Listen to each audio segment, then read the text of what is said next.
మొన్న నేను ఒక వీడియో చూశానండి. భర్త తాగుబోతంట, ఆయన తాగేసి పడిపోతా ఉండేవాడట. ఆ భార్య ఎలా చెప్పిందో తెలియదు, మంచి మాటలతో చెప్తూ ఎందుకు అతన్ని పెళ్లి చేసుకున్నావు అని అందరూ చీదరిస్తున్నా ఆమెకు ఉన్నటువంటి ఆలోచన ఏంటంటే నా భర్తను నేను మార్చుకోవాలని ఒక ఆలోచన. ప్రేమగా చెప్పింది, నెమ్మదిగా ఆటో డ్రైవర్ గా మార్చింది.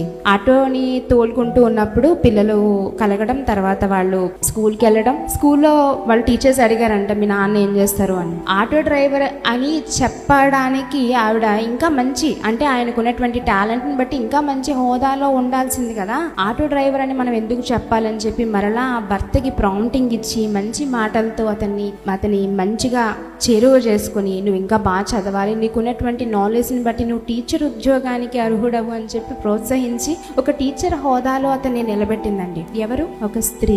చూస్తే చాలా ముచ్చటగా అనిపిస్తుంది. నిజమే కదా, ఒక మాటకి చాలా శక్తి ఉంది. ఒక స్త్రీ మాటని పట్టుకుని ఆలోచించి స్త్రీ చెప్తే నేను వినాలా అనుకునే ఈ సమాజంలో స్త్రీ మాట కూడా ఒక శక్తి అయి ఆ భర్త హృదయాన్ని మార్చి అక్కడ నుండి ఒక ఆటో డ్రైవర్ హోదా నుంచి, అక్కడ నుంచి ఒక టీచర్ హోదాకి తన డిగ్నిటీని పెంచుకుంటూ ముందుకెళ్ళి కుటుంబాన్ని చక్కగా కట్టుకుంటున్నాడంటే దాని వెనక ఏది ప్రభావితం చేసింది అతన్ని? ఒక స్త్రీ మాట.